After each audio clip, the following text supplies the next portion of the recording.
The manila envelope arrived on a Tuesday, oddly formal against the backdrop of my kitchen countertop. My husband David hadn't even had the courage to hand it to me himself. The divorce papers inside were cold and clinical, but the handwritten note attached stung far more. I need someone who contributes more to my life. You had potential once, but you've become worthless to my future. I deserve better. 10 years of marriage, reduced to a dismissive assessment of my value. I stood there in the kitchen I had lovingly designed when we bought this house, my fingers tracing the edge of the granite counter I had insisted was worth the splurge. The irony wasn't lost on me that David had called me worthless while standing in a home filled with evidence of my taste, my labor, my vision. I took a deep breath and felt something unexpected. Not devastation, but a curious sense of clarity. For years, I'd been shrinking myself to fit into David's idea of what a wife should be. I'd set aside my career in financial analysis to support his rise through Meridian Financial Group. It makes more sense for me to focus on my career, he'd said. I make 3 times what you do. And somewhere along the way, I'd started to believe that my worth could be measured by a paycheck. Or lack thereof. I placed the papers on the counter and walked to the window overlooking his perfectly manicured backyard. The divorce would be final in a matter of weeks. David had apparently been planning this for months, making sure all the legal pieces were in place before blindsiding me. The house would be sold, our assets divided. At 35, I was being forced to start over. That night, I allowed myself to feel everything: anger, betrayal, fear, grief. But I did so with a strange sense of detachment, as if watching a storm from inside a sturdy shelter. When morning came, I made a decision. David had assessed my worth and found me lacking, but his evaluation wasn't the final word, not by a long shot. The next day, I began taking inventory of my life, not our joint assets, which would be divided by lawyers, but my personal resources, my education, an MBA I'd never fully utilized, my skills, financial analysis, strategic planning, project management, my network, colleagues I hadn't spoken to in years, friends who drifted away as I'd become increasingly isolated in my marriage. It was time to reclaim what I had set aside. Looking back, I could see the warning signs had been there for months, perhaps years. David's late nights at the office, the secretive phone calls, the way he'd begun to criticize everything from my appearance to my opinions. But there had been more tangible clues as well. Receipts for dinners I hadn't attended, hotel charges in the city where we lived, a new cologne I hadn't purchased for him. I remembered the company Christmas party 6 months earlier. David had been unusually insistent that I wear a particular dress. Conservative, forgettable. Nothing flashy, he'd said. It's important we make the right impression. I'd complied, only to arrive and find myself introduced to Meridian's new Vice President of Marketing, Alexis Crawford. She'd been stunning in a bold red dress, commanding attention effortlessly. The way David had looked at her should have told me everything. That party had also been my first introduction to Richard Harmon, the CEO of Meridian Financial Group. He'd been surprisingly approachable, asking about my background and seeming genuinely interested in my responses. Financial analysis? We could use more strategic thinkers, he'd remarked. If you ever decide to get back in the game, let me know. I'd smiled politely, never imagining I would take him up on the offer. Now, facing the ruins of my marriage, that conversation took on new significance. I pulled out my laptop and began to research. Meridian Financial Group had grown exponentially under Richard Harmon's leadership, expanding from regional financial services to international markets. Their latest venture was a comprehensive financial literacy platform aimed at underserved communities, exactly the kind of project that had drawn me to finance in the first place. I spent the next 2 weeks rebuilding my resume, reconnecting with former colleagues, and brushing up on industry developments. I didn't tell anyone about the divorce yet. Not my parents, who had always thought David was such a catch, nor my friends, who had slowly been replaced by David's colleagues and their wives in our social circle. This was my private battle strategy, and I needed complete focus. When my resume was polished and my confidence somewhat restored, I sent an email to Richard Harmon, reminding him of our conversation at the Christmas party and expressing interest in any opportunities at Meridian Financial Group. I was careful not to mention my relationship to David, not out of deception, but because I wanted to be considered on my own merits. To my surprise, Richard responded the same day, inviting me for an interview the following week. "Your background in analyzing emerging markets could be valuable for our international expansion," he wrote. I felt a flutter of excitement that I hadn't experienced in years.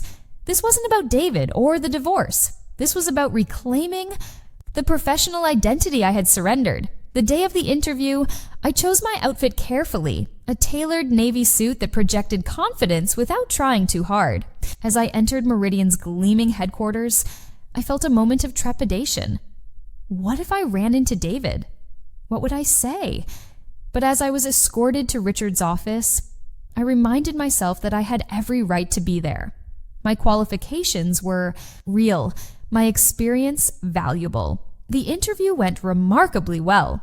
Richard asked insightful questions about my approach to financial analysis, my thoughts on international markets, and my ideas for the financial literacy platform. For 2 hours, I was completely in my element, discussing strategies and possibilities with passion and precision. When Richard finally mentioned a specific position, Deputy Director of International Strategy, I was almost too caught up in the discussion to register what was happening. He was offering me a job, a significant job. "There's something I should disclose," I said as the interview wound down. "I'm in the process of divorcing David Mitchell from your marketing department." Richard's expression didn't change. "I'm aware of that," he said simply. "David mentioned it in passing last week. Does that create a conflict for you?" "No," I replied, surprised by his matter-of-fact response. "I just wanted to be transparent." "I appreciate that," Richard said, "but I'm offering this position based on your qualifications, not your personal circumstances. We need someone with your strategic thinking, especially for the Asia-Pacific expansion. If you're comfortable working in the same company as your ex-husband, I don't see an issue." I accepted the offer on the spot. The salary was nearly double what I had been making before I left the workforce, and the position offered exactly the kind of challenge I had been missing. As I left Meridian that day, I felt a sense of purpose that had been absent for too long. When I returned home, I finally called my closest friend, Elena, and told her everything. The divorce, the job offer, the strange new chapter I was beginning. "David always made it sound like you chose to give up your career," Elena said, her voice tight with anger on my behalf. "He practically boasted about how you didn't need to work." That was the narrative, I agreed, but honestly, it was more complicated. He would undermine my confidence whenever I talked about going back, pointing out how competitive the field had become, how much catching up I would need to do. Eventually, it seemed easier to focus on supporting his career instead. "And now, you'll be working at the same company," Elena mused. "That's going to be interesting." "It's a large organization," I said. "Marketing and international strategy don't have much direct overlap. I doubt we'll interact much." I was wrong about that, as it turned out. My first week at Meridian coincided with a company-wide strategic planning session, which meant that representatives from all departments were gathered in the main conference room. I entered confidently, dressed in a crimson blouse and black pencil skirt, professional but far from the forgettable look I'd adopted during my marriage. David was already seated when I arrived. I watched his expression change from casual interest to shock as he recognized me. He recovered quickly, leaning over to whisper something to Alexis, who was seated beside him. She glanced my way, her perfect features arranged in an expression of polite curiosity. Richard spotted me and waved me. "Over. Everyone, I'd like to introduce our new Deputy Director of International Strategy, Catherine Mitchell." "It's Catherine Wilson now," I corrected gently, reclaiming my maiden name along with my professional identity. "I'm looking forward to working with all of you." The meeting proceeded smoothly, with each department presenting their strategic goals for the coming year. When it was my turn, I outlined my initial assessment of international opportunities, emphasizing the potential synergies with various departments, including marketing. I was articulate, knowledgeable, and completely in command of the material. From the corner of my eye, I could see David's face, a mixture of confusion and something that might have been regret. After the meeting, he approached me in the hallway. "You didn't mention you were applying here?" he said, his tone accusatory. "You didn't mention you were filing for divorce?" I replied evenly. "It seems we both made independent decisions." "This is going to be awkward," he muttered. "Only if we—" "Make it awkward," I said. "I'm here to do a job, David, a job I'm very good at. The rest is irrelevant to my professional life." I walked away before he could respond, feeling a strange lightness. In that moment, I realized that David's power over me, his ability to make me feel small, inadequate, worthless, had always depended on my acceptance of his assessment. Now that I had rejected it, that power was gone. The first few months at Meridian were intense but exhilarating. I immersed myself in the Asia-Pacific expansion strategy, identifying promising markets and potential partnerships. My team responded well to my leadership style, collaborative but decisive.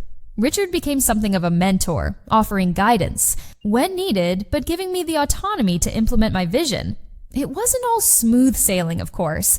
There were moments when I would encounter David in the elevator or cafeteria, the air between us charged with unspoken history.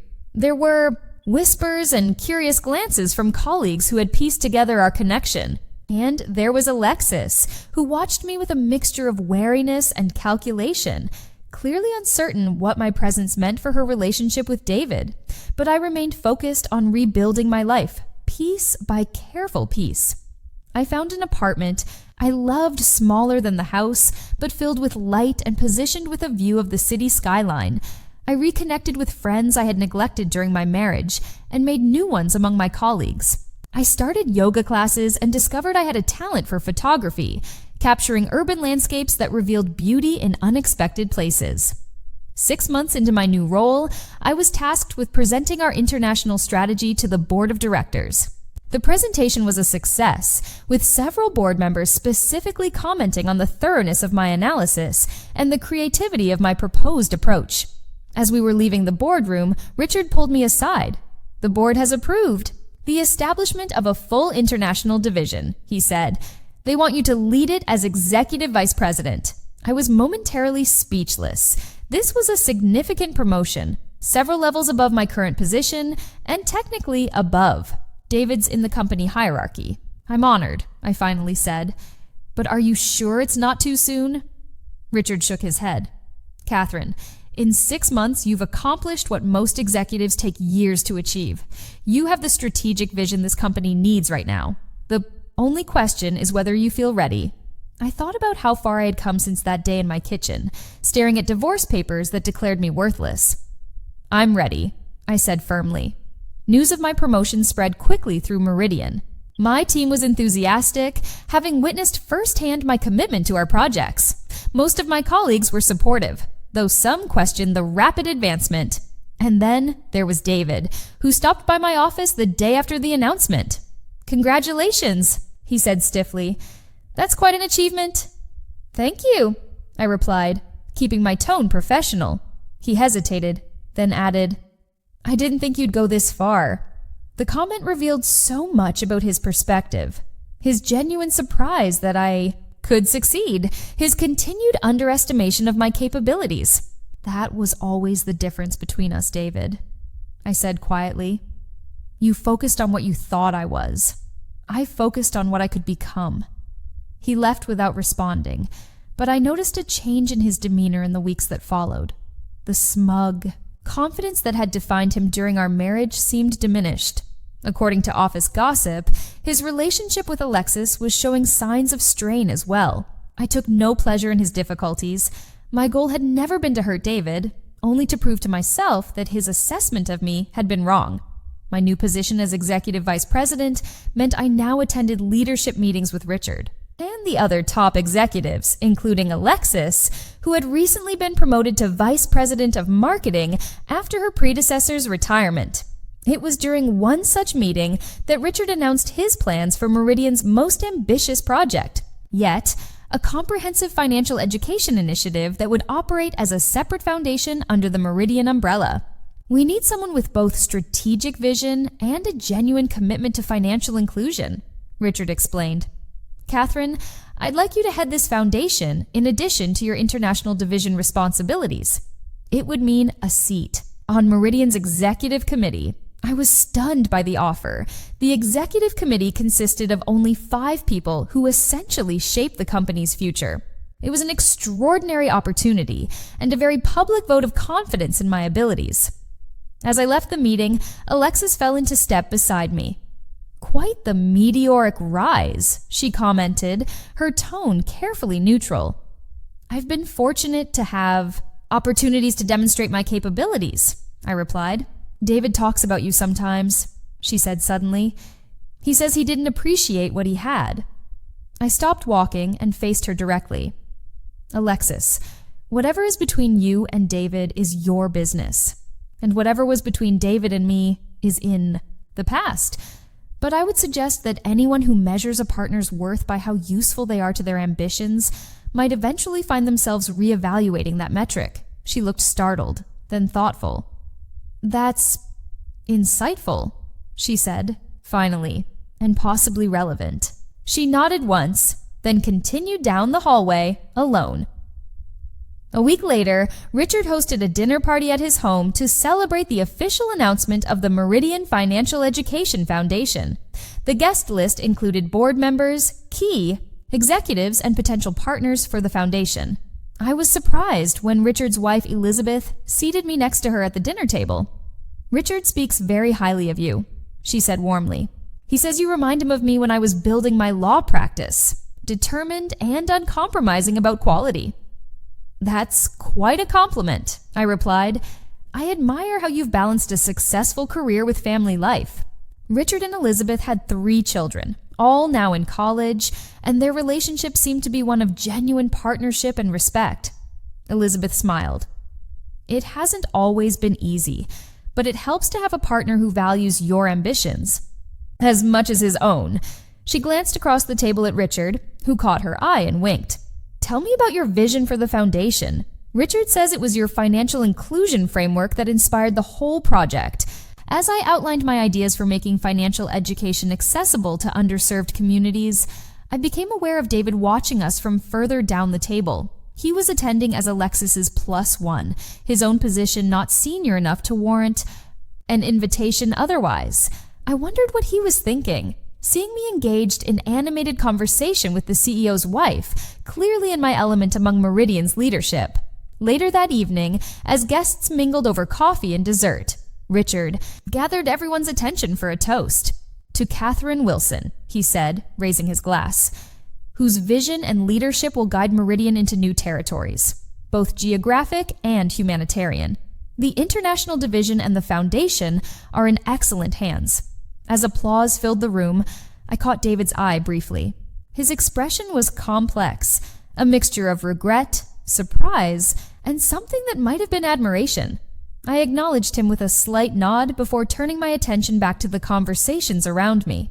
His opinion, his assessment of my worth, no longer mattered to me. The following Monday, I arrived at my office to find a handwritten note on my desk. "Catherine," it read, "I was wrong about you. Completely wrong. For whatever it's worth, I'm sorry. David." I slipped the note into my desk drawer without responding. His apology was noted, but unnecessary. My worth had never been determined. By his recognition of it, over the next year, the International Division thrived under my leadership, establishing successful operations in Singapore, Seoul, and Sydney. The foundation launched its first programs in underserved communities, providing financial education and microloans to entrepreneurs who had previously been excluded from traditional financial systems. My professional reputation grew beyond Meridian, with invitations to speak at industry conferences and serve on nonprofit boards. My personal life flourished as well. I developed a close friendship with Elizabeth Harmon, who became something of a mentor as I navigated my expanding responsibilities. I began dating occasionally, approaching relationships with a newfound clarity about what I wanted and deserved. And I discovered a passion for supporting other women in reclaiming their professional identities after career interruptions. 18 months after I joined Meridian, Richard announced his intention to step down as CEO within the next year. The board will conduct a thorough search, he said during a leadership meeting. Both internal and external candidates will be considered. The news sent ripples of speculation through the company. Richard had been the face of Meridian for so long that it was difficult to imagine anyone else in the role. Various executives began positioning themselves as potential successors, highlighting their contributions and cultivating relationships with board members. I was focused on my own areas of responsibility, which had grown to include oversight of Meridian's technological innovation initiatives. The company was investing heavily in fintech solutions, and my background in financial analysis had proven valuable in evaluating potential acquisitions and partnerships. So I was genuinely surprised when Elizabeth invited me to lunch and broached the subject directly. "Have you considered putting yourself forward for the CEO position?" she asked. I nearly choked on my water. "Me? I've only been with Meridian for a year and a half, during which time you've transformed our international strategy, launched a successful foundation, and integrated our fintech acquisitions seamlessly," she pointed out. "Richard and I have discussed it. He thinks you have exactly the right combination of strategic thinking and ethical leadership that Meridian needs going forward." "The board would never approve someone so new to the company," I protested. "Don't be so sure," Elizabeth replied. "Several board members have been quite impressed with your presentations, and your background, leaving the workforce to support a spouse, then returning and excelling, resonates with some of our female board members who had similar experiences." I spent the following weeks reflecting on this unexpected possibility. Did I want the CEO position? Was I ready for it? The WEAMS role would mean even more responsibility, more scrutiny, more pressure. But it would also mean the opportunity to shape Meridian according to my values, to build an organization that recognized and developed talent in all its forms. Meanwhile, David and Alexis had ended their relationship. The breakup had apparently been Alexis's decision, prompted by patterns she recognized from my brief conversation with her months earlier. David had been reassigned to a regional office in Chicago, a lateral move that many interpreted as the beginning of the end of his career at Meridian. I felt no triumph in his setbacks. In truth, I rarely thought about David anymore, except as a reminder of how far I had come. He had once deemed me worthless to his future. Now I was being considered for the very position he had always aspired to, but would never reach. When the board's search committee invited me to interview for the CEO position, I was ready. I presented a comprehensive vision for Meridian's future, expanding our international presence, deepening our commitment to financial inclusion, and investing in technological innovation while maintaining our human-centered approach to financial services.